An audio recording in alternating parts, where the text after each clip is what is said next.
Ahí está grabando. Entonces también estoy tratando de subir las... ay, ¿por qué tiene minutos? Ah, ilimitado. Tratando de subir las clases a mi canal de YouTube, pero he tenido algunos problemas porque parece ser que algunas son muy largas. Entonces, a pesar de que hice el ajuste para ser largas, igual quedó corto. Así que lo más probable es que tenga que dividirlas en dos. Porque traté de hacer las clases con el otro curso y no me permitió.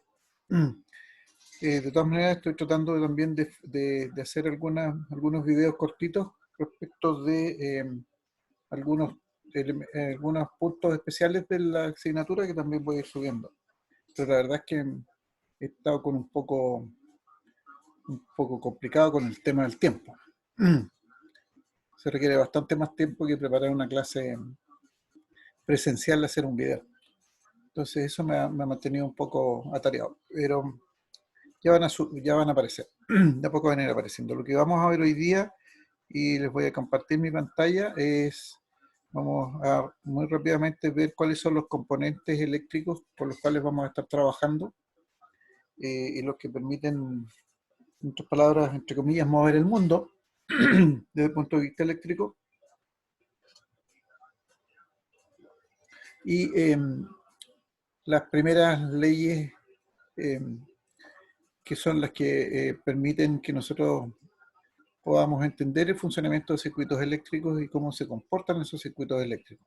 Eso vamos a ver hoy día, para ir avanzando. Este material lo tienen ustedes en su plataforma, en el campus virtual. Entre paréntesis, varios me habían dicho que tenían problemas para acceder al campus virtual. Se mantiene en situación porque yo hice algunas consultas y me indicaron algunas cosas que hacer que las hice en el campus virtual, pero como no nos hemos encontrado, no sé si se puede entrar o no.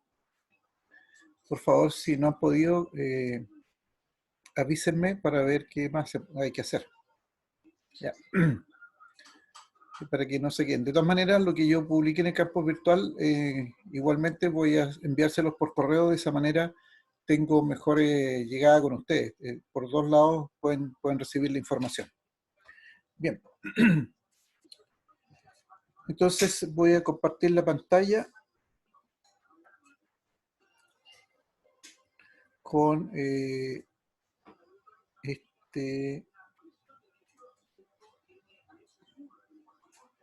con esta con este PowerPoint. Entonces, ¿qué vamos a ver hoy día? Vamos a ver elementos activos y pasivos. Vamos a partir viendo esos elementos activos y pasivos.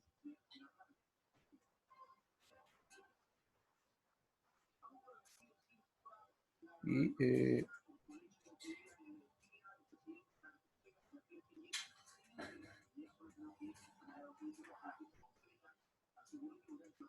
ahí. Entonces vamos a ver elementos activos y pasivos, particularmente los elementos activos. Vamos a partir viéndolos muy rápidamente. Y después vamos a ver los elementos pasivos, que fundamentalmente son tres los elementos pasivos con los cuales se trabaja. Y estos son la resistencia, la inductancia y la capacitancia. Y si alcanzamos hoy día, vamos a ver, yo creo que sí, vamos a ver las leyes de Kirchhoff, la ley de corrientes de Kirchhoff y la ley de voltajes de Kirchhoff. Una vez que veamos eso, pasamos a las conexiones elementales. Serie, paralelo, estrella, triángulo y puente. Probablemente ustedes ya conozcan la conexión serie y la conexión paralelo. Ya.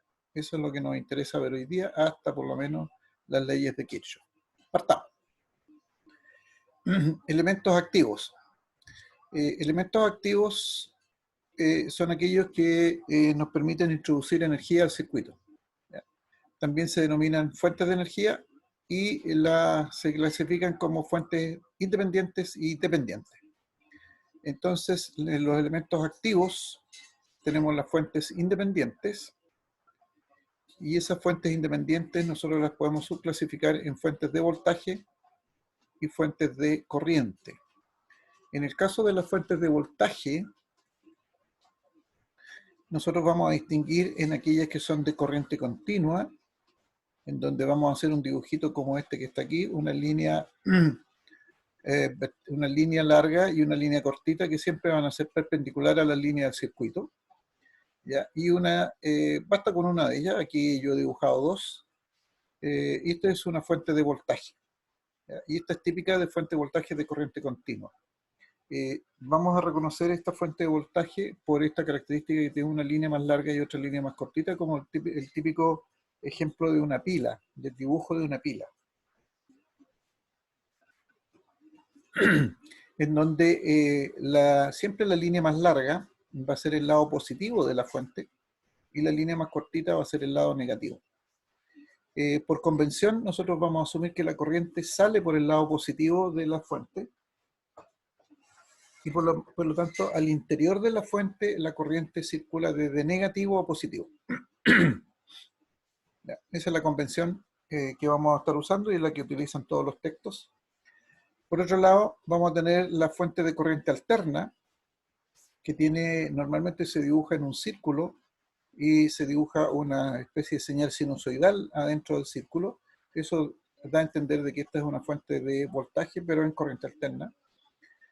Y ambos se le puede colocar el signo B, que es voltaje, o aquí también un VDT, que es función del tiempo.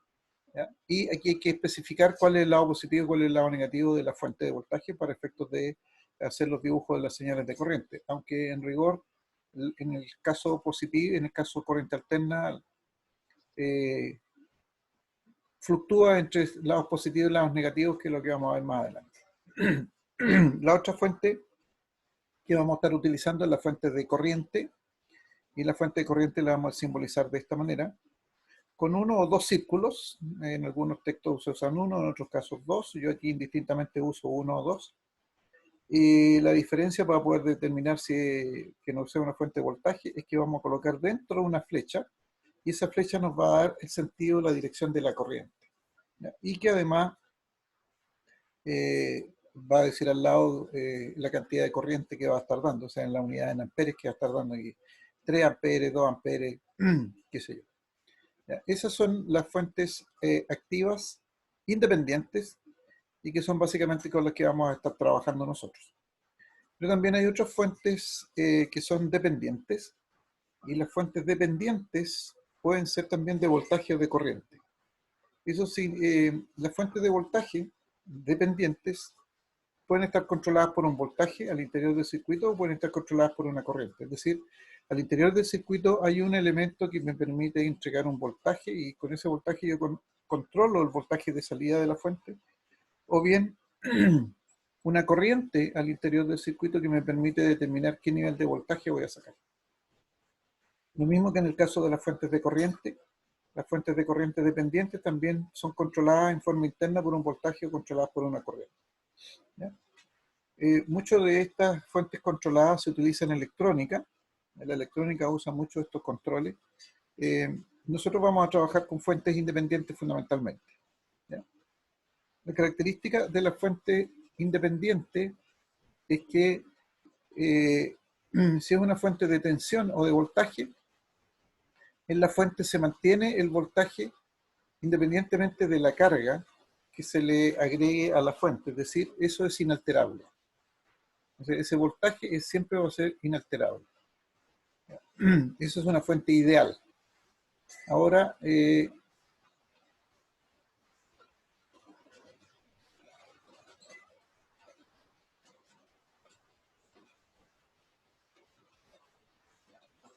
ya, sí, pueden ver el campo, también pueden ver la asignatura en el campo, y Rodrigo me dice que tiene un grupo de WhatsApp, puede unirse, y el que no lo esté, que se una. Ah, perfecto.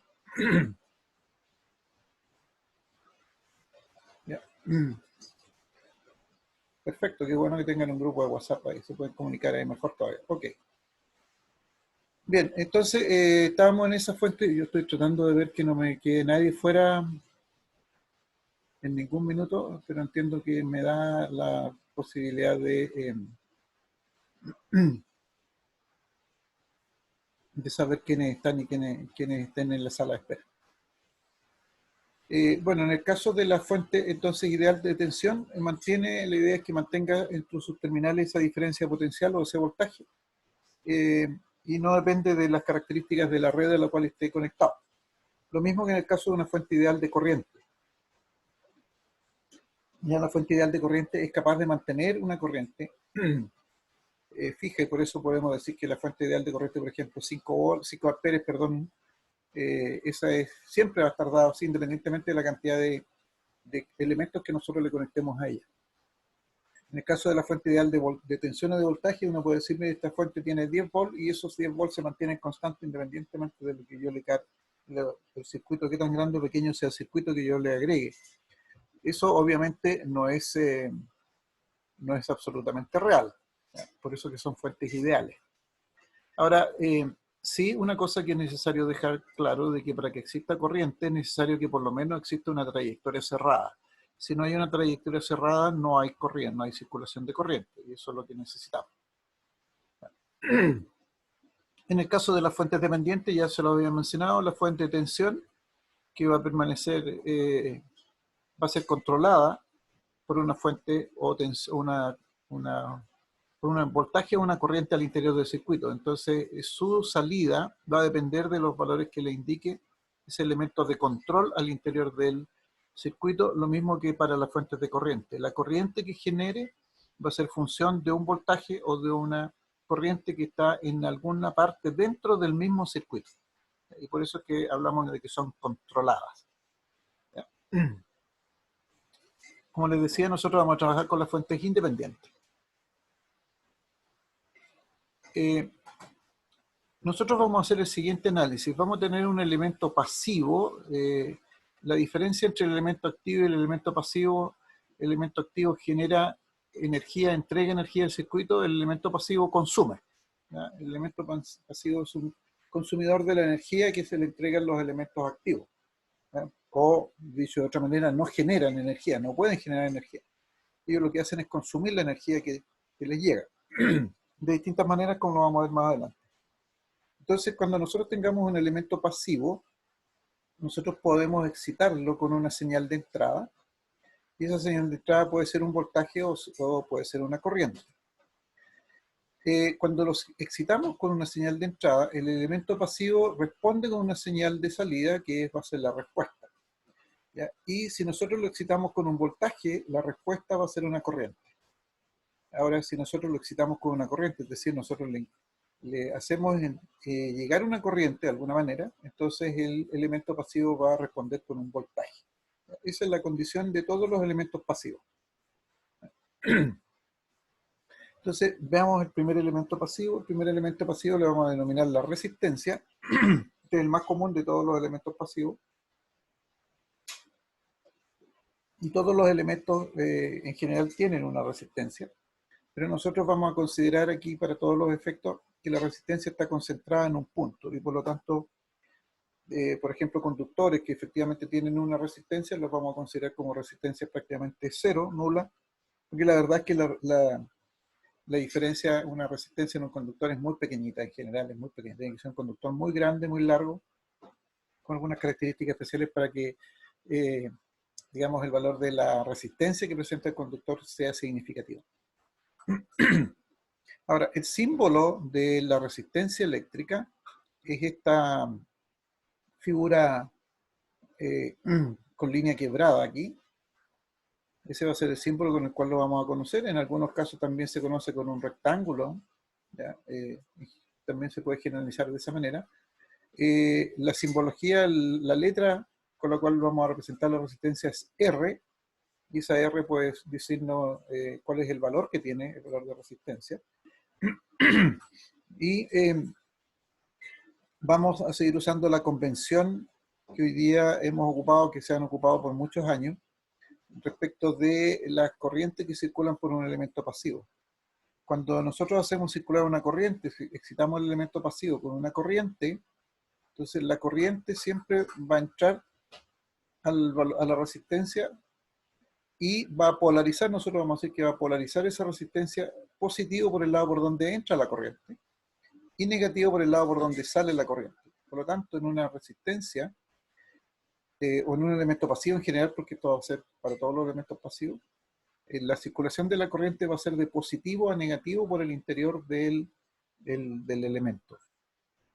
Fíjense que aquí está la diferencia respecto de las fuentes. En la fuente circula de negativo a positivo. La corriente sale por el lado positivo. Aquí la corriente va a entrar por el lado positivo. Ahora, si nosotros excitamos la resistencia o este elemento pasivo con un voltaje, esta va a responder por una corriente. ¿Ya? Nosotros podemos decir cuál es el lado positivo y el lado negativo del voltaje, y la corriente se va a adecuar a esos valores. Siempre la corriente va a entrar por el lado positivo. Bien, la unidad de medida de la corriente, de la resistencia, es el ohm. ¿Ya? Esa es su unidad de medida. Tiene sus múltiplos, los miliohm. Difícilmente encontramos menos. Micro ohm es muy poco, a veces en electrónica se usan resistencias muy pequeñísimas, ¿ya? De micro ohms.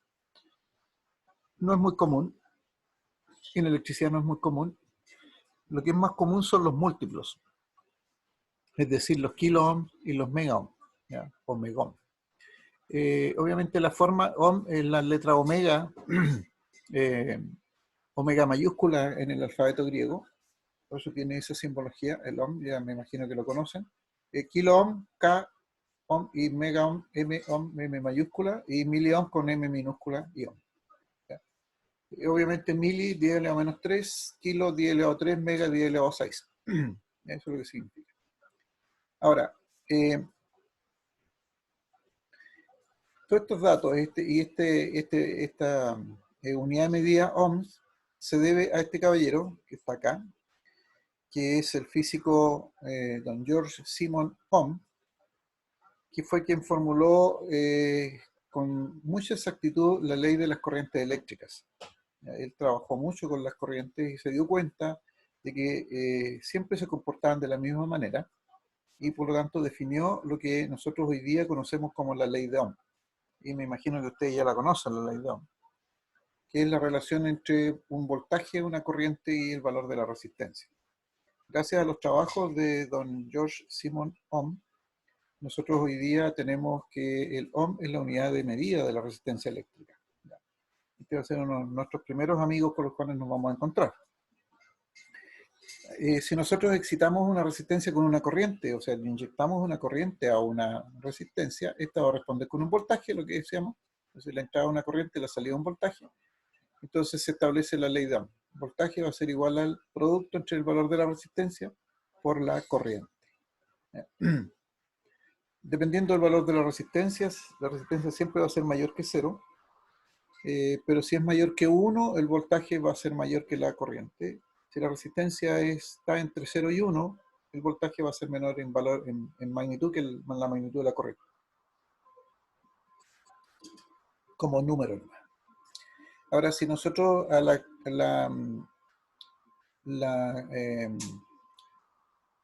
resistencia la excitamos con un voltaje, es decir, la entrada, colocamos un voltaje en la entrada, esta va a responder con una corriente. Y la corriente va a estar dada por el voltaje partido por la resistencia.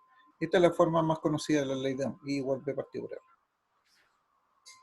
En todos los elementos pasivos se puede también calcular una potencia. Y la potencia en general va a estar dada por el producto del voltaje por la corriente. Este voltaje que circula por el elemento pasivo, perdón, la corriente que circula por el elemento pasivo y el voltaje que aparece en los terminales del elemento pasivo. Cuidado con eso. ¿Ya? No es cualquier voltaje, no es cualquier corriente. Son los que están asociados al elemento pasivo, B por I. Si nosotros reemplazamos en esta ecuación B por I, reemplazamos la primera forma, B igual a R por I, aquí arriba, entonces vamos a encontrar que la potencia también la podemos calcular con esta estructura, R por el cuadrado de la corriente. ¿Ya? Que es una forma bastante fácil de poder calcular también la potencia.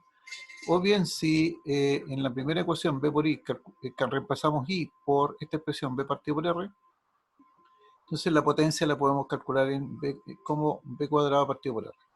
¿Ya? Esta es lo que denominamos nosotros la potencia activa y se mide en watts. Ese es el primer elemento pasivo. ¿Alguna duda, alguna consulta hasta ahí?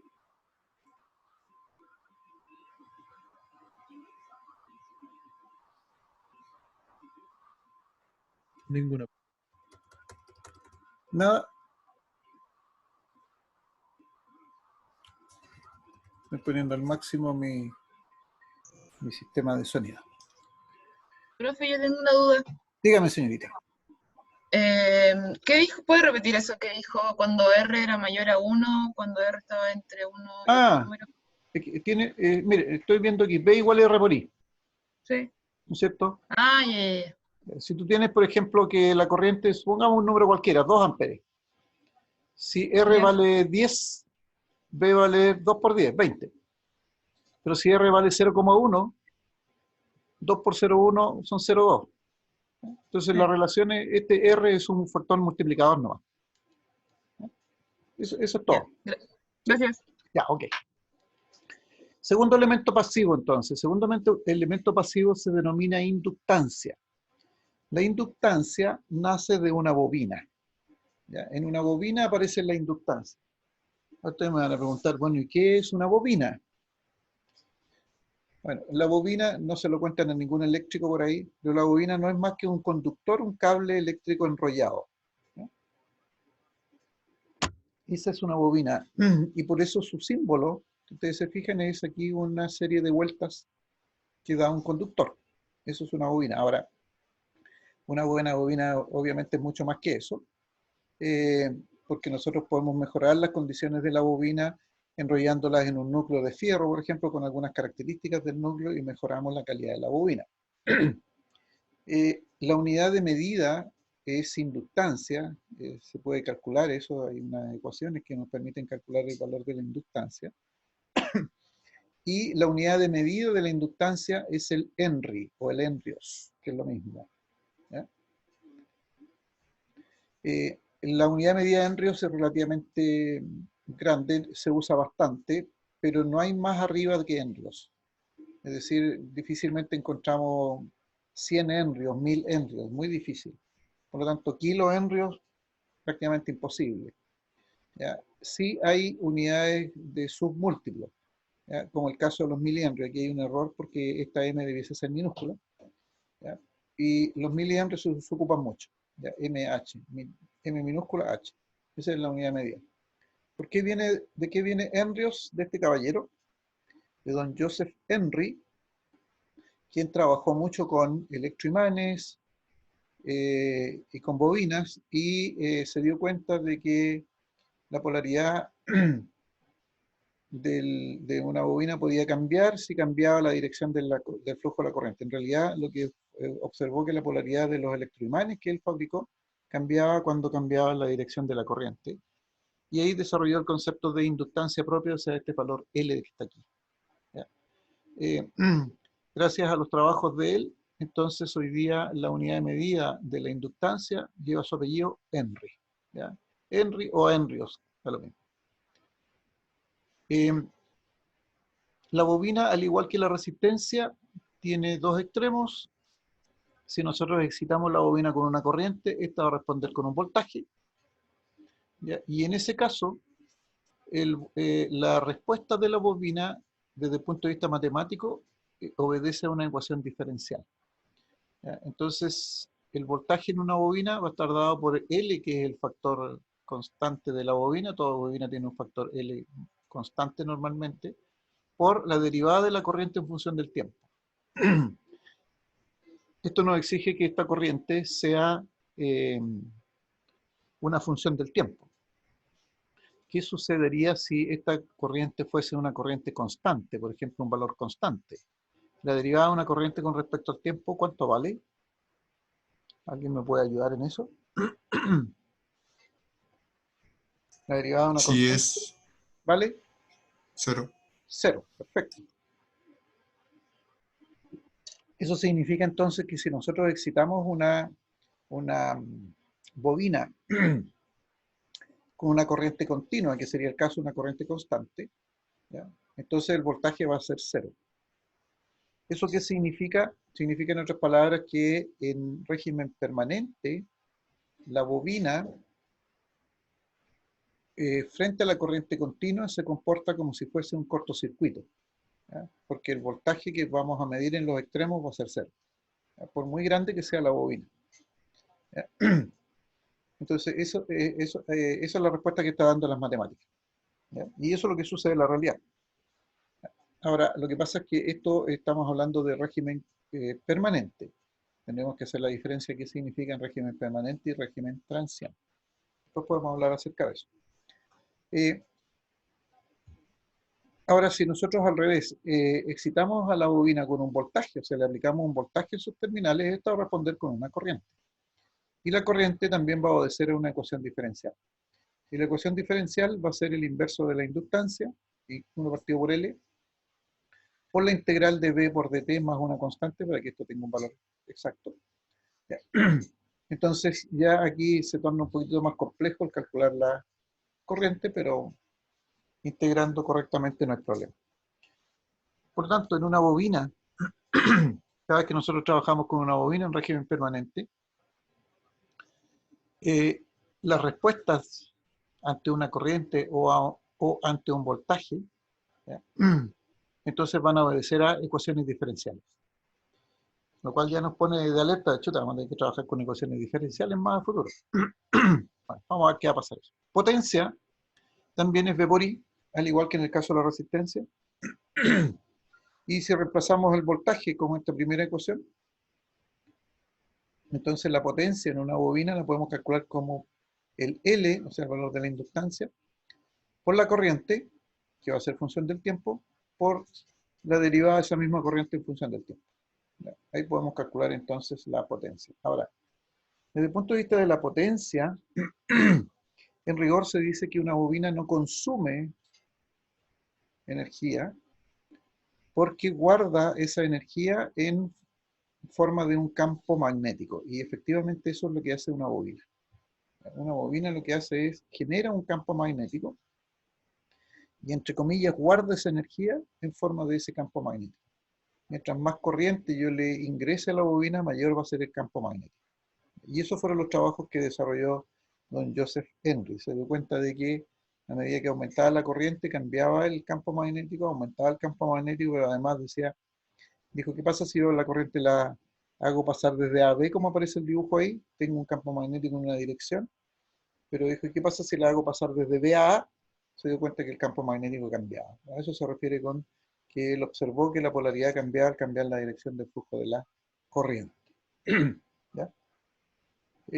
También fue una casualidad que descubriera la existencia de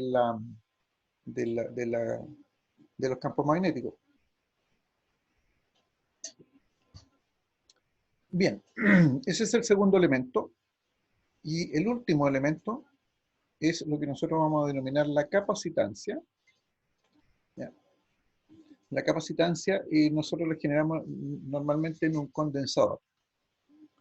¿Qué es un condensador? Un condensador es un elemento físico que nosotros lo podemos construir en forma muy fácil, colocando dos placas perfectamente paralelas entre sí y conectándolas a un circuito eléctrico, obviamente las placas conductoras.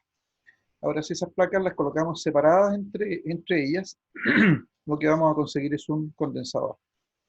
¿Ya? Esos condensadores nosotros los podemos construir, algunos se construyen con aire, es decir, la separación entre las placas es de aire, y en otros casos se mejora esa condición agregándole un elemento que es no conductor, y que para todos los efectos se denomina dieléctrico. Ese es el nombre que recibe.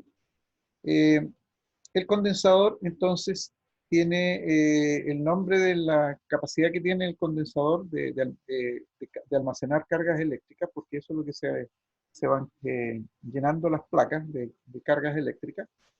Se denomina capacitancia y tiene relación con su forma física, con el tamaño de las placas, la distancia de separación, con el elemento que existe, el dieléctrico que existe entre ellas, entre otras cosas.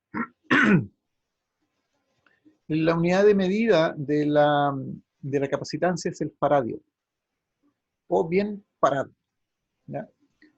En general, faradio, ya un faradio es un número muy, muy grande.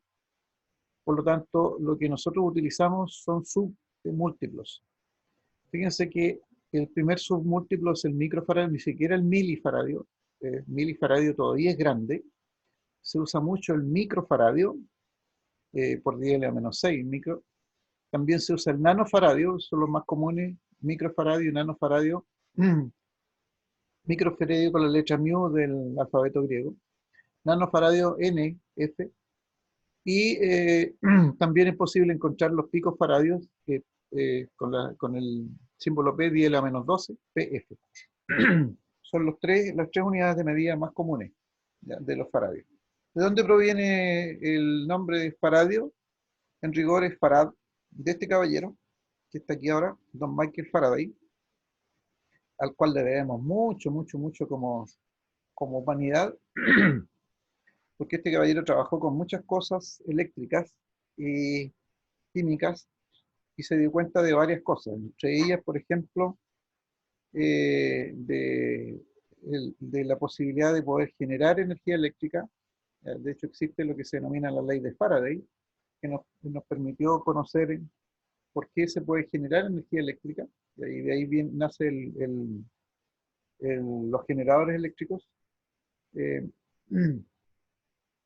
y este caballero, por sus trabajos, se le dio su apellido a la unidad de medida del Faraday. Se puede hacer una consulta, se puso a llover y estoy en una parte donde tengo techo de zinc muy cercano, muy bajo. No sé si alcanzan a escuchar o el ruido se mete mucho, sino para cambiarnos de ubicación. No, profe, se escucha bien. ¿Está Yo por bien? lo menos no ¿Sí, escucho. profe? ¿Se escucha bien? ¿Se escucha bien, Se profe? escucha bien. Ya. Por favor, si no escucharan por el ruido de la lluvia, avísenme y me cambio de ubicación, trasladarme un par de metros no es problema. Bueno, entonces, ahora la relación entre voltaje y corriente en un condensador, en una capacitancia, si nosotros excitamos la capacitancia con una corriente, esta va a responder con un voltaje, como ya hemos visto, y en este caso el voltaje va a estar dado por una ecuación diferencial, nuevamente, o sea, 1 partido por C por la integral de la corriente en el tiempo, más una constante, y si el condensador se excita con un voltaje, entonces va a responder este con una corriente, y el nivel de la corriente va a ser igual a la capacitancia por la derivada del voltaje con respecto al tiempo. ¿Ya? ¿Cómo se puede entender el funcionamiento de un condensador?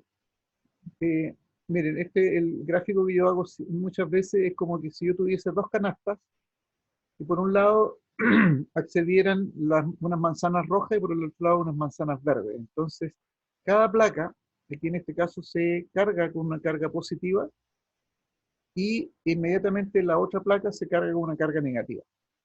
Entonces se van a ir cargando con tantas cargas positivas y negativas simultáneamente cada una de las placas hasta que el condensador ya no acepta más.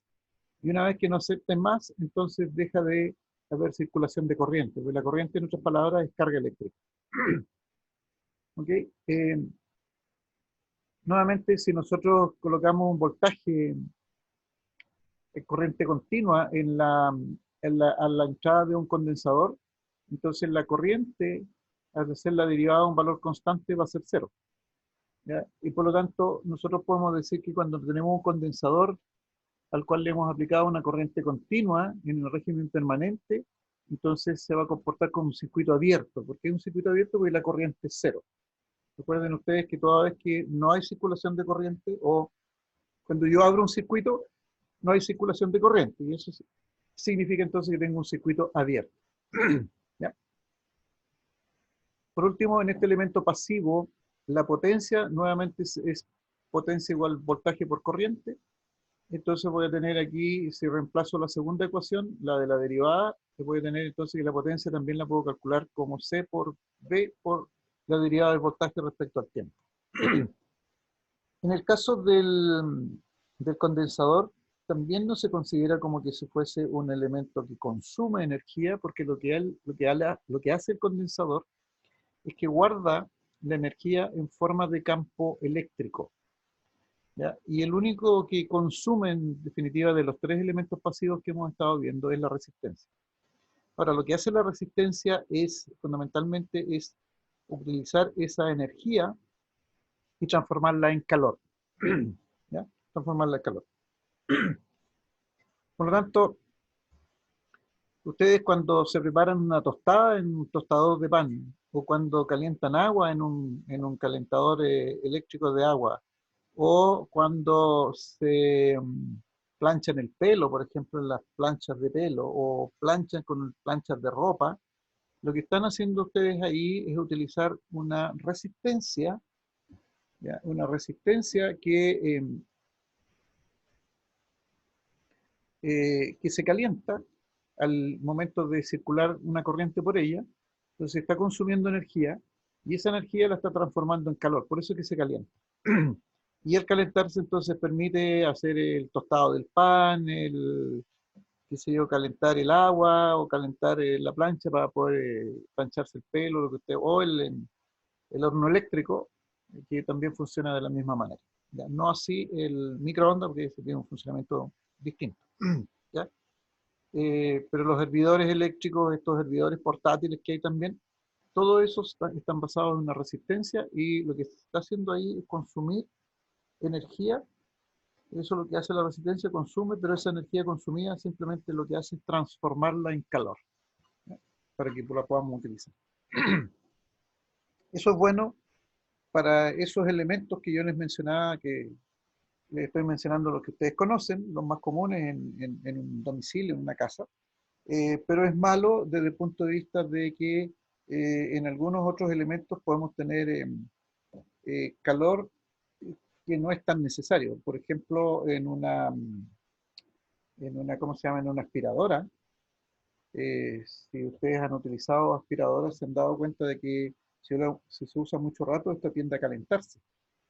Pero ¿por qué se calienta? Porque lo que se hace ahí con la corriente, al enchufarlo y al encenderla, es que nosotros estamos haciendo trabajar el motor.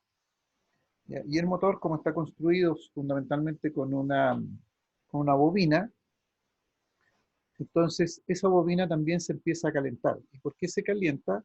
Porque la bobina está compuesta por por un conductor muy largo y bastante delgado en general. Entonces ese conductor en sí mismo tiene ya una resistencia. ¿Ya? Y esa resistencia no la podemos evitar. Entonces tampoco para efectos de cálculo teórico uno podría decir, mire, la resistencia es muy pequeña y podríamos hacer un cálculo teórico, pero en la realidad va a estar siempre presente, no la podemos eliminar y lo que hay que hacer ahí es ventilarlo. ¿Para qué? Para efectos de que esa temperatura que se va a generar en esa bobina por efectos de hacer circular una corriente para que funcione, la idea es que no nos haga daño a la misma bobina, entonces para eso se ventila. ¿Ya?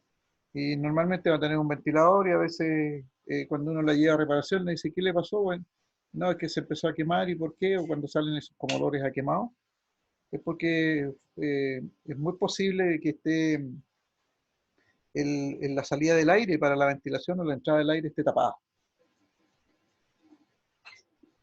Entonces, por lo tanto, la ventilación o la refrigeración no es de la mejor. ¿Ya? Ok, ahí están entonces los tres elementos que existen en electricidad. No hay más. Para fortuna nuestra, no hay más.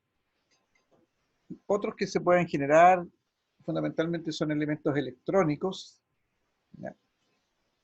Pero elementos eléctricos son estos tres.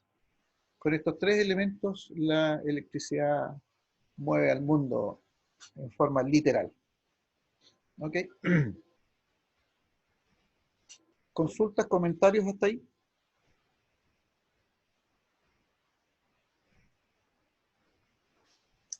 Por lo menos yo no. Ya. Ok. Solo para efectos de conocimiento y para tenerlo un poquitito, todos los elementos pasivos que yo les mostré tienen lo que se denomina un elemento inverso. ¿Ya? Y el primer elemento inverso que vamos a ver es el de la resistencia. La resistencia la reconocemos con la letra R, su unidad de medida es el ohm, y el elemento inverso de la resistencia es la conductancia. Es justamente lo contrario. La resistencia lo que trata de hacer es que no circule la corriente, oponerse al paso de la corriente, eso es resistencia. La conductancia es hacer todo lo contrario, permitir el paso de la corriente. La reconocemos con la letra G, así se conoce la conductancia, y matemáticamente es el inverso de la resistencia, 1 partido por R. Ese es el valor de la conductancia. Ahora, la unidad de medida de la resistencia es el ohms, y como la conductancia es el inverso, entonces 1 partido por ohm es la unidad de medida de la conductancia. Y si ustedes se fijan, se dibuja con la letra omega patitas para arriba, digámoslo así, da vuelta. Y si ustedes se fijan, la palabra ohm de la unidad de medida de la resistencia aquí se transforma en mho. Y mho es ohm escrito al revés. ¿Ya? Entonces, esa es la conductancia eléctrica. Después tenemos el caso de la inductancia, que se mide en Henry, y también tiene un elemento inverso que se llama inertancia. ¿Ya? La inertancia es la letra gamma mayúscula, que parece una L invertida, ¿ya? Y es 1 partido por L. Esa es la inertancia. Y la inductancia se mide en Henry, la inertancia se mide en Irne. Y la palabra Irne es Henry escrita al revés. ¿Ya? Y el último caso, que es la capacitancia. La capacitancia la conocemos con la letra C, se mide en Farad. Y el inverso de la capacitancia se denomina elastancia. Se conoce con la letra S, porque la C al revés da lo mismo. Se conoce con la letra S y es 1 partido por C. Y es el inverso de Faradio. Entonces, la unidad de medida de la elastancia es el Daraf. Y Daraf es Farad escrito al revés. ¿Ya? Esas son características un poco, tal vez, entretenidas de la parte eléctrica. ¿Ya? Nosotros vamos a estar trabajando fundamentalmente con resistencias, inductancias y capacitancias, con los elementos directos, y en algún caso vamos a trabajar con conductancia, pero lo vamos a conocer más que nada por inversos de resistencia para no hacernos tanto problema. ¿Ok? Esa es la primera parte que tenemos por ahí.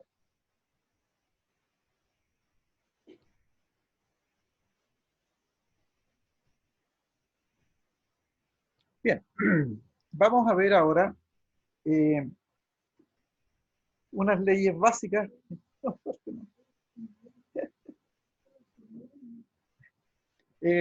Vamos a ver una de las leyes básicas de la electricidad, que tal vez junto con la ley de Ohm sean las más básicas, y aunque sean las más básicas, son una de las leyes más importantes de la electricidad y que van a estar siempre presentes en cualquier tipo de circuito que nosotros estemos trabajando. Esa es la gran gracia de las leyes de Kirchhoff. Pero antes de ver las leyes de Kirchhoff, vamos a hablar de un par de definiciones. Necesito tener estas definiciones antes de poder hablar de las leyes de Kirchhoff. La primera definición que vamos a dar es la definición de nudo. Nudo o nodo, da lo mismo la forma. Y la definición del nudo es que es un punto común o una unión eléctrica entre dos o más componentes eléctricos. Es decir, yo tengo una fuente y una resistencia, tengo que unirlas para que exista circulación eléctrica. Entonces, esa unión física es el nudo. Ya pueden ser dos o más. O dos o más componentes. Después tenemos rama. El concepto de rama es que es un camino aislado que une dos nudos. Si yo puedo tener dos nudos con distintas ramas o una sola rama. Voy a hacer inmediatamente un par de monitos aquí para que podamos entender qué es nudo y rama. El tercer elemento, o la tercera definición, es lazo. Y lazo le vamos a llamar a cualquier trayectoria cerrada dentro de un circuito. ¿Ya? Siendo cerrada, va a ser un lazo.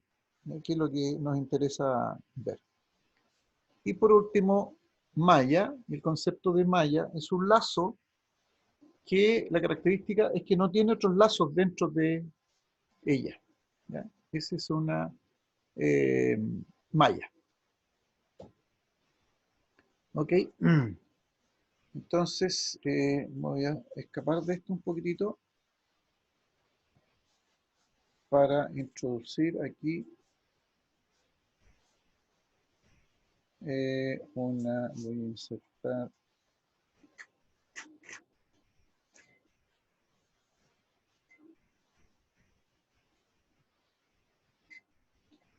a insertar aquí una diapositiva aquí.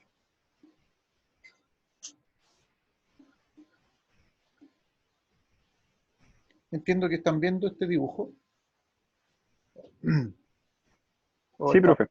Ya, perfecto. Entonces, yo voy a hacer aquí un monito, lo que me permita usar esto, porque a veces los monitos que permite usar aquí no son muy bonitos, muy buenos.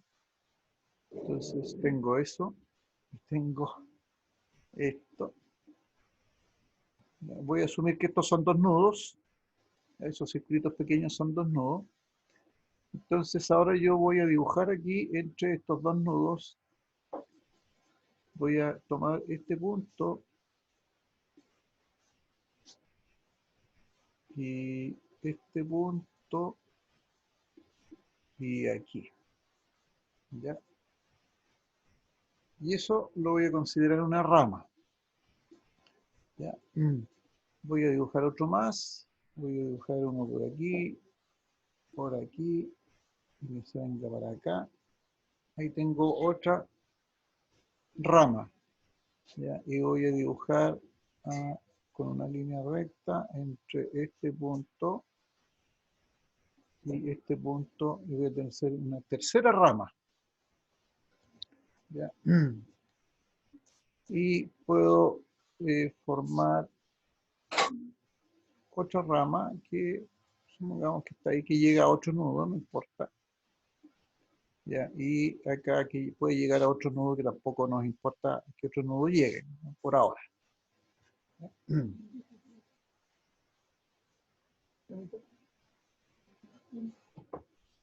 No está aquí.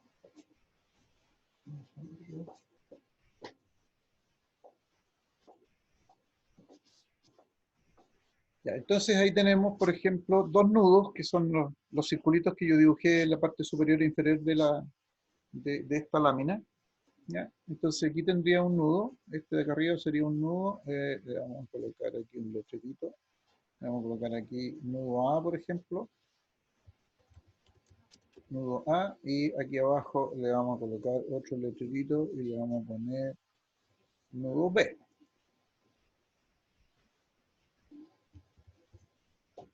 Nudo B.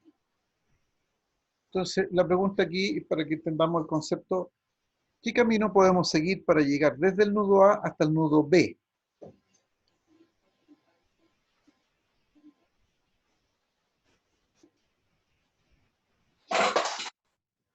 Fíjense que podemos caminar por este camino, ¿ya? Que está aquí al lado izquierdo, en la parte izquierda del dibujo. Ese es un camino. Y ese camino es absolutamente independiente de los otros caminos que yo dibujé ahí. ¿Ya? Podemos caminar desde el nudo A al nudo B siguiendo este camino central, ¿ya? Que es absolutamente independiente de los otros, es decir, no depende de los otros para que nosotros vayamos desde A hasta B. O bien podemos caminar por este camino que está hacia el lado derecho, desde el nudo A hasta el nudo B. ¿Ya? Como cada uno de ellos son independientes entre sí, entonces esta es una rama, el del medio es otra rama y el de la derecha es otra rama. ¿Ya? El nudo es este elemento que está uniendo estas tres ramas, ¿ya? Y este es otro nudo que estaría uniendo aquí 1, 2, 3, 4, 5 elementos. ¿Ya? Se entiende que aquí entre medio de este camino puedan haber uno o más elementos eléctricos, es decir, una fuente, una resistencia, puede haber aquí un condensador con una resistencia, puede haber otra fuente, una fuente corriente con una bobina, etc. Lo mismo que para acá. ¿Ya? Estoy solamente tomando una parte de un circuito. ¿Okay? Entonces, esos son los conceptos de nudos. Entonces, nudo cuando se une dos o más elementos, ¿ya? Porque aquí van a haber un elemento y aquí van a otro. Y esta es rama. ¿Ok? Lazo es todo el camino que yo puedo hacer partiendo del nudo A, llegando al nudo B y volviendo al nudo A. Eso es un lazo. Recuerden que la definición de lazo era camino cerrado. ¿Ya? Lazo, trayectoria cerrada dentro de un circuito. ¿Ya? Entonces, este es un lazo. Si yo quisiera A ver, no sé si puedo hacer ese dibujito.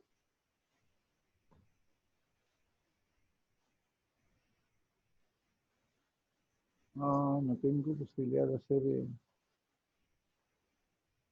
de ir haciendo dibujos, pero si yo quisiera ir, por ejemplo, desde el nudo A, le diera una vuelta por aquí, por ejemplo, por la rama del lado derecho, llego hasta el nudo B, paso por el nudo B, sigo por la rama del lado izquierdo y llego al nudo A, he hecho un recorrido completo, ¿ya? He hecho una trayectoria cerrada y eso sería un lazo, ¿ya? Podría generar otro lazo, por ejemplo, por aquí, por el lado derecho, después por la rama central y llego al nudo A y tengo otro lazo, ¿ya? Este también es un lazo. Este de acá también es un lazo, el del lado derecho. Ambos son lazos. Ahora, la característica de este lazo del lado derecho y el lazo del lado izquierdo, pasando por la rama central, es que en sí mismas estas son mallas. ¿Por qué mallas? Porque no contienen lazos dentro de ellas. A diferencia, voy a dibujarlo, ya sé cómo voy a dibujar, como un círculo.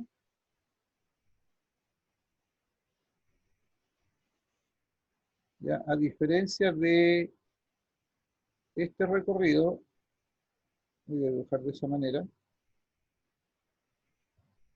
Ya, y voy a,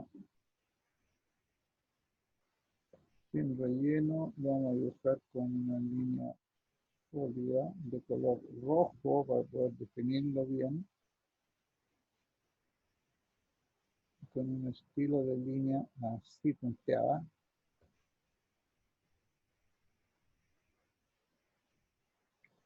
Ya, si yo hiciera este recorrido, esta línea me está indicando cuál es el recorrido que estoy haciendo, por cuál de las ramas me estoy yendo, eso es lo que quiero.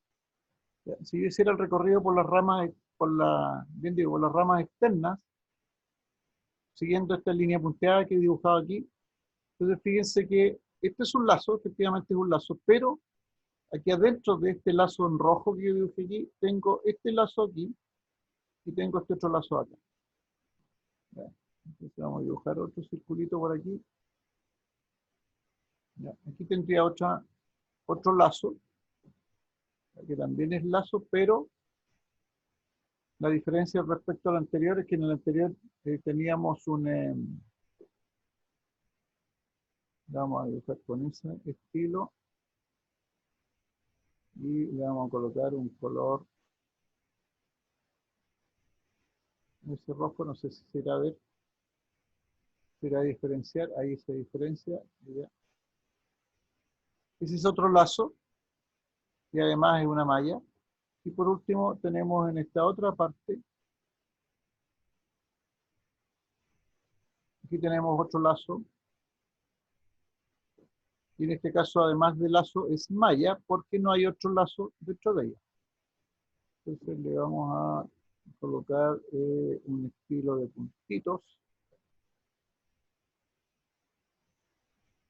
y un color verde, no sé cómo se irá a ver el verde. Ya, entonces tengo lazo, el rojo, por las ramas externas, lazo este de aquí, por una de las ramas externas y la rama central, otro lazo por la rama externa y la rama central, pero estos dos del medio tienen la característica que además son mallas. En cambio, en este caso, la roja grandota tiene por dentro de ella dos lazos, por lo tanto esta de fuera no es malla. Esa es la diferencia. ¿Se entiende bien la idea? Sí, profesor, Ya, ninguna duda. perfecto. Entonces vamos a volver aquí porque esto es lo que me interesa. Ya, supongamos que tenemos ese circuito, chiquitito. ¿Ya? Aquí hay una serie de elementos, no nos preocupemos tanto de qué tipo de elementos son. Estos rectángulos que están aquí en negro pueden ser resistencias, pueden ser bobinas, pueden ser condensadores. Estas son fuentes, no importa que sean de fuente de corriente, y bueno, esta es fuente de corriente, no importa que sean de corriente alterna, corriente continua, no nos vamos a preocupar mucho de eso, porque lo que nos interesa es conocer aquí lo siguiente: cuántos nudos ramas, lazos y mallas tiene el circuito. ¿Ya? Tratemos de, yo sé que ustedes tienen ahí la respuesta de esto, pero la idea es que me puedan decir si han, o pueda darme cuenta yo si han entendido la definición. Entonces, ¿cuántos nudos habrían en ese circuito?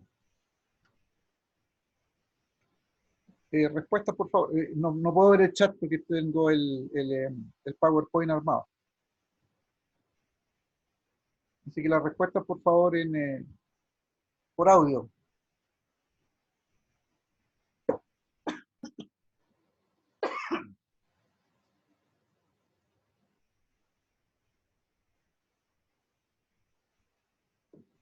¿Cuántos nudos tendría este circuito?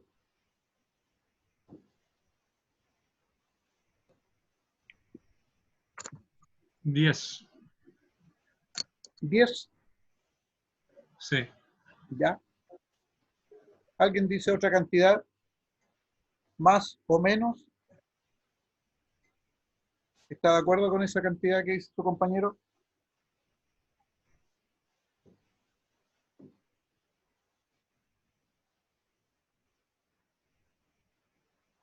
Sí, son 10.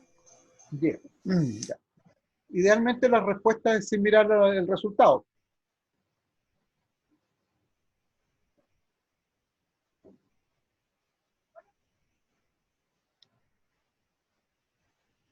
¿Alguien dice una cantidad distinta, más o menos? 13. 13. ¿Ya? ¿Algún otro dato? ¿Alguna otra opinión?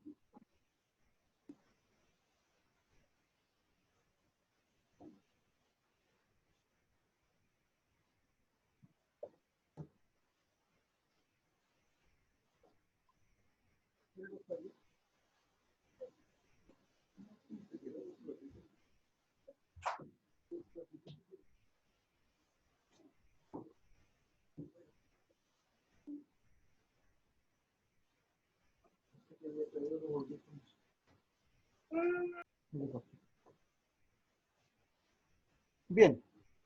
10 entonces, 10 y 13 tenemos esas dos opiniones. Vamos, preguntémosle al sistema cuántos son. Ahí hay 1, 2, 3, 4, 5.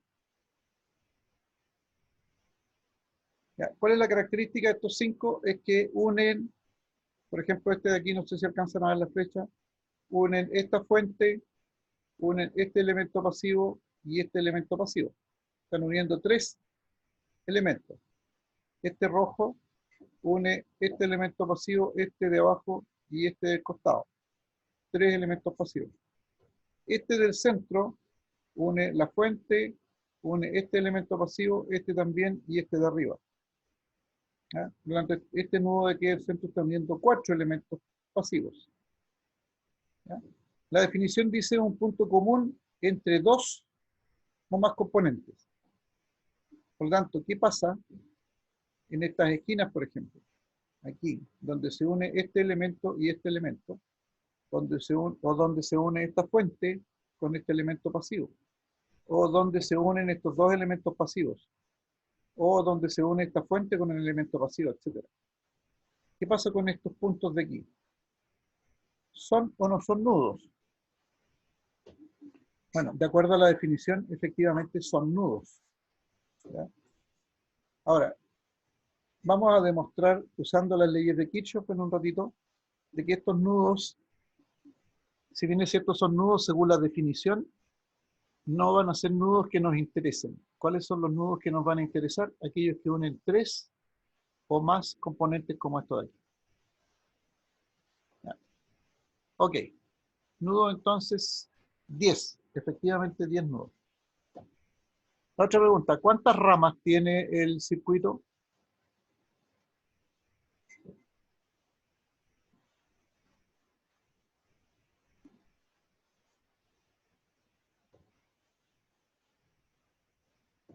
Mientras me dan la respuesta, voy a ir a buscar un par de audífonos para escuchar mejor. Un segundo.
Ahora sí. Espero escuchar mejor. Que me escuchen mejor. Ya, ¿cuántas ramas entonces tendría este circuito? Fíjense que la rama es, por definición, camino aislado que une dos nudos. Yo por lo menos conté 13. Yo 13. igual. 13. 13 también. Ya, ¿y qué contaban? ¿Qué contabilizaron, en otras palabras? Yo conté los círculos, el rectángulo y esos Ya. dos círculos que O sea, los estaban. elementos que aparecen ahí, ¿no es cierto? Sí. Bien, perfecto. Entonces, si le preguntamos al sistema, dice 13 ramas. Efectivamente son 13 ramas porque, por ejemplo, aquí estoy mostrando este elemento pasivo de acá arriba, entre este nudo rojo y el nudo en azul. Efectivamente, esto sería una rama. ¿Ya? Eso sería una rama. Entre el nudo, y a través de este segundo elemento pasivo, hasta este otro nudo en azul, esa sería otra rama. Y en sí mismo la fuente de corriente entre este nudo azul y el nudo rojo también es una rama. ¿Ya? Pero nos vamos a dar cuenta en unos minutos de que estos nudos que, en los cuales llega un elemento y sale un elemento, no va a tener ningún interés para nosotros, por lo tanto ni siquiera los vamos a mirar después. ¿Y cuáles vamos a considerar aquellos nudos que salen o llegan 3 o más elementos? ¿Ya? Y desde este nudo rojo de aquí, pasando por este nudo azul, por este otro nudo azul, hasta este otro nudo rojo, a esto después lo vamos a considerar como la rama de interés. ¿Ya? Si bien es cierto que hay 1, 2, 3, podemos considerar 3 ramas por la definición, pero después nosotros vamos a considerar esta como una sola gran rama que es la que nos va a interesar. ¿Ya? Muy bien, 13. ¿Cuántas mallas?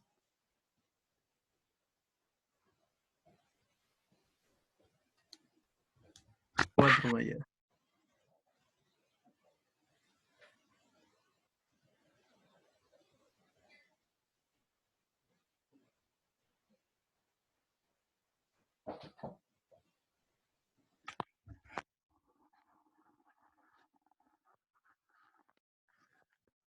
Perdón, me saqué el audífono un segundo. ¿Cuántas mallas?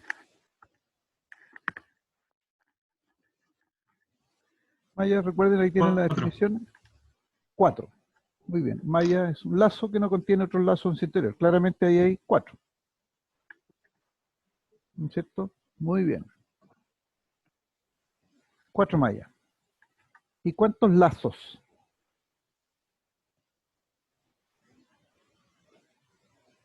Lazos, recuerden que son trayectorias cerradas dentro del circuito.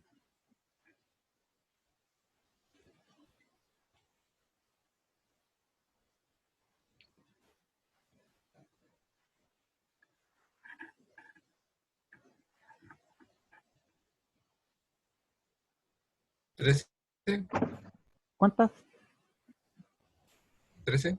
13. ¿Alguien da más?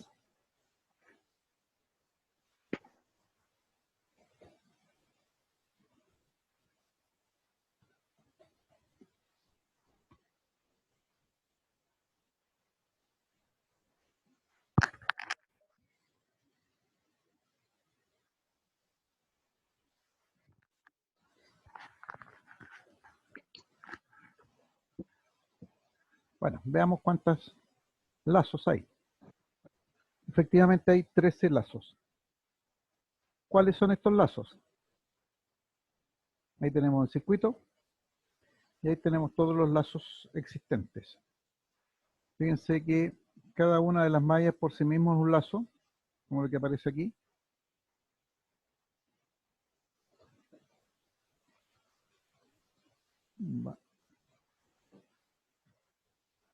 No vieron. Cada una de las mallas, aquí las mallas se hicieron como si fuese de este mismo circuito. Y el lazo externo, un gran lazo externo, que es todo el recorrido por fuera, ese sería otro lazo. Y después podemos ir de a dos mallas. Por ejemplo, esta malla de aquí, la 1 con la 2. Aquí le pusimos 1, 2. La 1 con la 2 y la 3, que sería la malla 7. La 8, que sería la 2 y la 3. el lazo noveno, que sería la 2, la 3 y la 4, el lazo décimo, que sería la 3 y la 4, tengo problemas de estabilidad en la internet, el lazo 11, que serían las mallas 3, 4 y 1, la 12, que sería la 1, 2 y la 4, y la 13, que sería la 4, la 1 y la 2. ¿Ya? Aquí tenemos las 13 lazos posibles para este circuito. ¿Ya? Todas aquellas posibilidades por donde se puede encontrar un lazo cerrado, entonces es un circuito cerrado es una malla. Ok, dado esas definiciones, entonces podemos ver cuáles son las leyes de Kirchhoff. Profe, Dígame. una consulta. ¿Sí? Siempre que un circuito sea completamente cerrado, las mallas coincidirán con los lazos, la cantidad, o sea, las ramas con los lazos, No, no necesariamente. ¿no? Ya. No necesariamente. No necesariamente. Ya, aquí podríamos, por ejemplo, aquí dentro de esta rama, de la de arriba, no sé si alcanza, yo podría colocar aquí otro elemento. ¿Ya? 2 o 3 más. Y la cantidad de lazos se van a mantener igual. Y las ramas, si uno considera de un solo elemento, va a incrementarse. Pero después nosotros vamos a ver que las ramas que nos interesan van a ser estas que unen dos lazos. Voy a dibujar aquí mejor. Las ramas que nos van a interesar a nosotros van a ser aquellas que unen los nudos que están dibujados en rojo aquí. O sea, vamos a tener aquí 1, 2, 3, 4, 5, 6, 7 y 8. Esas van a ser las ramas de interés. Las otras, por ejemplo, entre este nodo azul, perdón, este nodo rojo y este nodo azul, si bien es cierto, es una rama, y esto de aquí abajo es otra rama, no nos va a interesar esto particularmente como rama. Lo que nos va a interesar es esta rama completa, desde el nudo rojo a este otro nudo rojo, pasando por los dos elementos. ¿Ya? Así que aquí resultó ser una coincidencia nomás que el número de ramas y el número de lazos fuese igual. Ah, ya entiendo. Gracias, profe. Ok. Bien, este señor, don Gustav Robert Kirchhoff, se los presento. A ver, vimos Ohm, Faraday, Henry, tercero. Este es el cuarto personaje que nos encontramos hoy día. Lo entretenido de esta asignatura que nos termina con hartos amigos, y ya tenemos el cuarto amigo que yo les estoy presentando. Conózcanlo bien, don Gustav Robert Kirchhoff fue el que dio el nombre a través de sus estudios a estas leyes conocidas como las leyes de Kirchhoff, Kirchhoff, como quieran llamarlo. Son dos las leyes, la primera y la segunda ley. ¿Ya? ¿Cuáles son aquellas? La primera ley de Kirchhoff también se denomina como la ley de las corrientes, o la ley de los nudos, también se conoce como la ley de los nudos. ¿Por qué? Porque está orientada a un número. Y fíjense que dice literalmente lo que él dijo de que la suma algebraica de todas las corrientes de rama que acceden a un nudo es 0. Eso es lo que dijo él. En otras palabras, aquí yo tengo, por ejemplo, en este dibujito, tengo 1, 2, 3, 4, 5 ramas que van a llegar a cualquier otro nudo, que llegan a cualquier otro nudo, hacen otra parte del circuito. Yo estoy tomando una parte pequeña del circuito. Imagínense el nodo central del circuito anterior. Y aquí yo he definido arbitrariamente sentidos de circulación de corriente. Por ejemplo, la corriente 1 está saliendo del nudo porque la dirección que tiene es hacia afuera del nudo. La corriente 2 la hemos definido entrando al nudo. La corriente 3 entrando al nudo. La corriente 4 saliendo del nudo. La corriente 5 entrando al nudo. Entonces, don Gustav dijo, la suma de las corrientes que acceden al nudo, acceder es entrar o salir, tiene que sumar 0. Entonces, en otras palabras, él dijo esto, la sumatoria de las corrientes tiene que ser igual a 0. Entonces, si nosotros consideramos, por ejemplo, las que están entrando al nudo como positivas y las que están saliendo del nudo como negativas, la suma de todas ellas tiene que ser igual a 0. simplificando el tema, nosotros podemos decir que la suma de las corrientes que entran al nudo, como por ejemplo la 2, la 3 y la 5, tiene que ser igual a la suma de las corrientes que salen del nudo, o sea, I1 e I4. Y esa es la ley de corrientes de Kirchhoff. ¿Ya? La suma de las corrientes que entran a un nudo tiene que ser igual a la suma de las corrientes que salen del nudo. Es decir, en el nudo no se pierde ni se gana corriente. No es posible que perdamos o que ganemos corriente en el nudo en sí mismo. ¿Ya? Eso es imposible. Por lo tanto, siempre tiene que sumar la suma de las corrientes que entran, tiene que ser igual a la suma de las corrientes que salen del nudo para efectos de cumplir con la ley. ¿Ya? Esa es la primera ley de Kirchhoff. Ahora, me voy a saltar la segunda por ahora y vamos a volver un poquito a por qué yo les decía que en este circuito los nudos en azul no tienen mayor relevancia. Supongamos que desde este nudo rojo sale una corriente que le podemos llamar I1, pónganle el valor que ustedes quieran. Da lo mismo. Entonces, va a llegar al nudo azul, a este nudo azul de acá arriba, va a llegar una corriente, coloquemos un número, supongamos 2 amperes, por colocar un número cualquiera. ¿Ya? Vienen por aquí y entran por aquí 2 amperes. Entonces estarían entrando 2 amperes al nudo azul. Y como hay una sola salida, entonces esta salida está obligada a tener 2 amperes de salida. ¿Por qué? Porque como la suma de las corrientes que entran son 2 y esta corriente de arriba está entrando al nudo, tiene que ser igual a la suma de las corrientes que salen del nudo, y como hay una sola salida y una sola entrada, entonces la corriente que entra al nudo tiene que salir igual por el mismo nudo. ¿Ya? Por lo tanto, van a entrar 2 amperes y van a salir 2 amperes. No puede ser de distintas formas. ¿Ya? Entonces, ya sabemos qué pasa con este nudo. Sigamos con este nudo aquí abajo. Si siguen circulando los 2 amperes, que no van a cambiar por efecto de este elemento que está aquí, van a entrar nuevamente 2 amperes de este nudo. ¿Qué corriente debiese salir por este nudo hacia la fuente? 2 amperes. No puede ser de otra manera. ¿Se fijan? Entonces, la pregunta es, nosotros, el interés de los nudos es poder aplicar las leyes de corriente de Kirchhoff.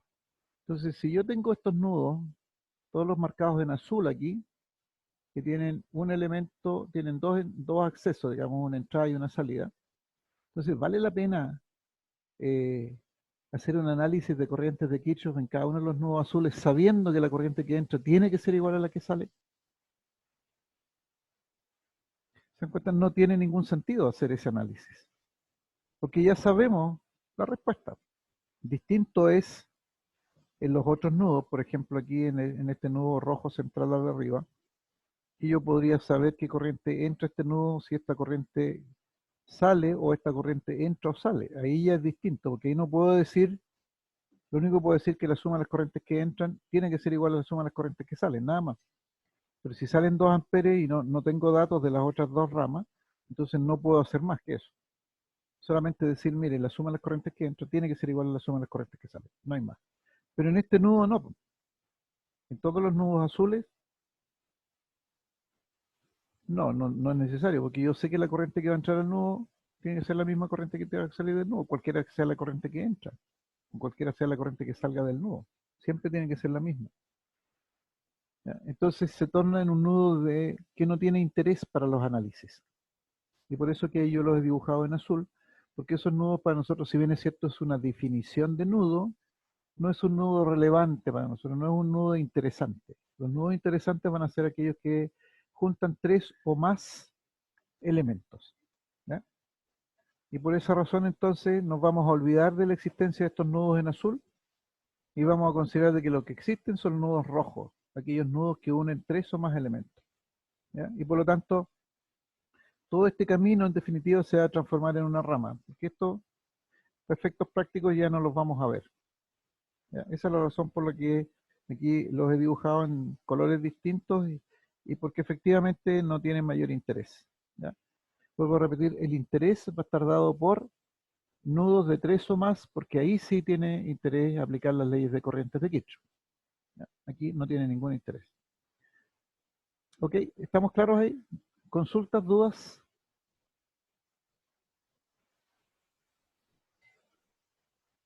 No, profe. Y vamos a terminar por hoy día con la segunda ley de Kirchhoff, ¿ya? Que está relacionada con los lazos. ¿Ya? Y la segunda ley es la ley de los lazos, o bien la ley de voltaje de Kirchhoff, LVK o LKB, como queramos, ley de Kirchhoff de voltaje o ley de voltaje de Kirchhoff, como se quiera llamar, y que dice básicamente que la suma algebraica de los voltajes en un lazo cualquiera es cero. ¿Ya? En el primer caso era de las corrientes aplicadas a los nudos, segundo caso es voltaje aplicado a los lazos. Es decir, nosotros tenemos un lazo aquí, como este, en donde tenemos una serie de voltajes que ya están previamente definidos cuál es la polaridad que tienen, ¿ya? Y se ha marcado solo las positivas porque la otra tiene que ser negativa, no hay otra alternativa, ¿ya? Y no importa si tenemos 100% razón o no por ahora, lo que dice la ley de voltajes, perdón, ahí, lo que dice la ley de voltajes es que la sumatoria de los voltajes tiene que ser igual a cero. Es decir, si nosotros partimos en cualquier punto de este circuito, o de este lazo, recuerden que puede haber entre medio otros lazos, pero hemos definido este particularmente. Si hacemos un recorrido completo desde el punto donde partamos, hacemos el recorrido y volvemos al punto de origen, entonces los voltajes que vayamos encontrando, ¿ya? Según la polaridad que nos encontremos, positiva o negativa, entonces al hacer el recorrido completo, la sumatoria de todos esos voltajes que vamos a encontrar en el camino tiene que ser igual a cero.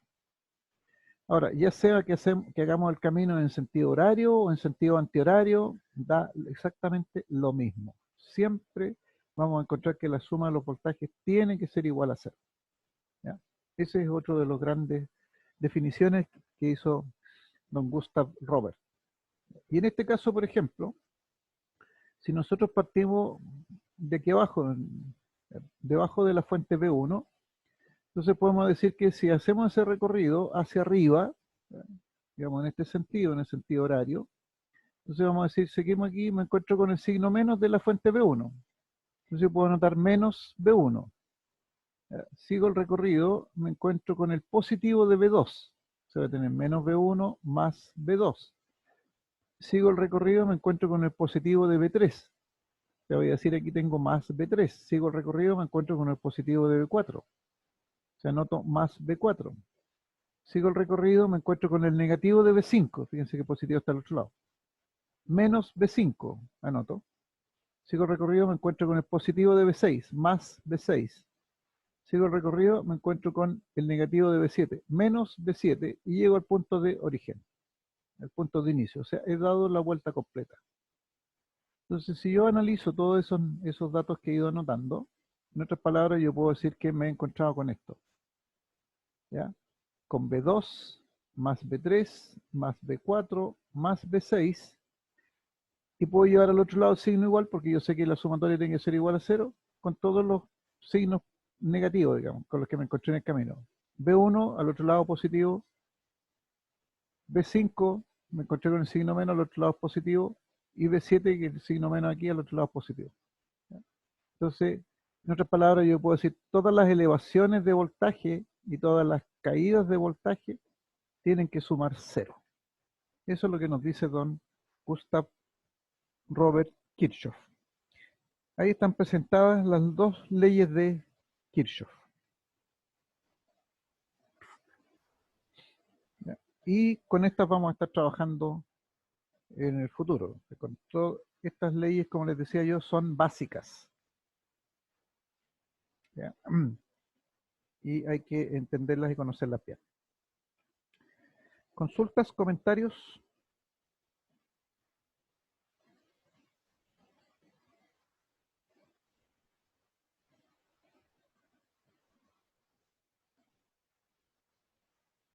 No.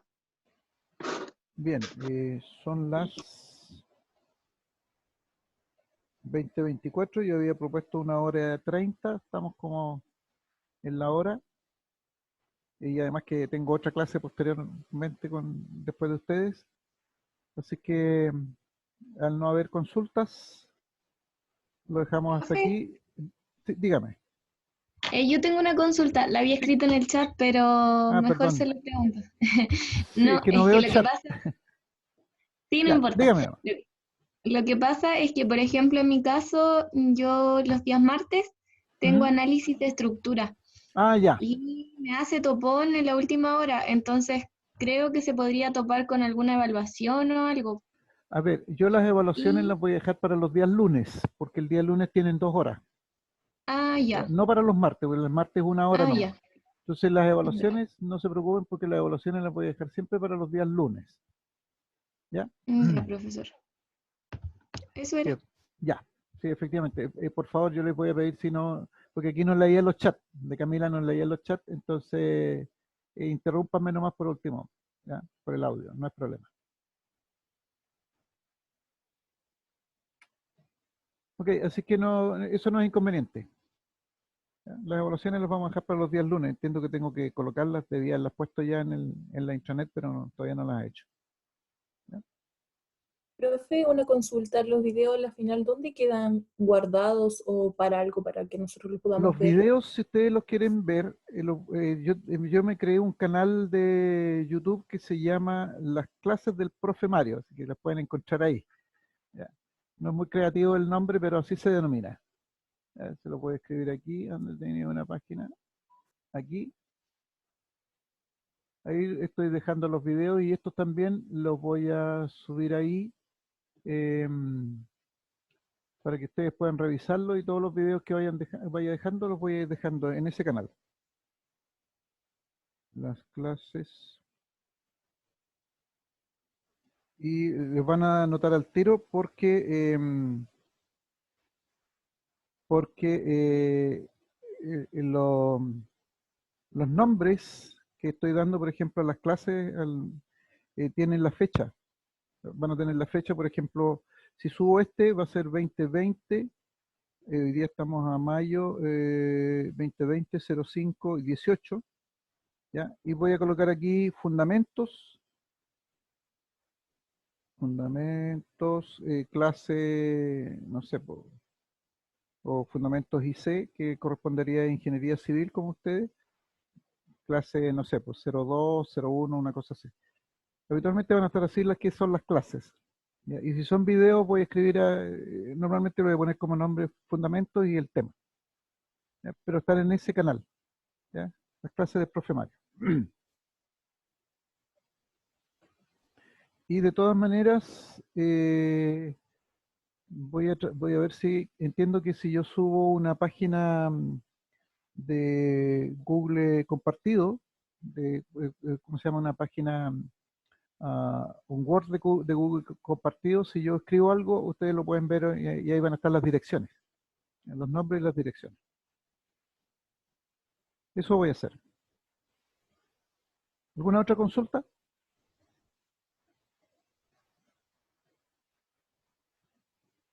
Por lo menos yo no. Ya. Profe, mañana hay clases. Sí, mañana voy a estar un ratito presente, aunque sean Ah, ya. 45 minutos, si tenemos 1 hora para mañana. ¿Ya? Lo podemos hablar un poquitito. Reforzar algunas cosas de las leyes de Kirchhoff. Un par de ejercicios de las leyes de Kirchhoff podemos hacer mañana. Bueno, gracias. Ya. Listo. Muchas gracias, que estén muy bien. Nos vemos la próxima clase. Bueno, profe, gracias. Chao. Gracias. Profe, que esté bien. Chao. Chao. Nos vemos, profe. Chao, profe. Chao, chao.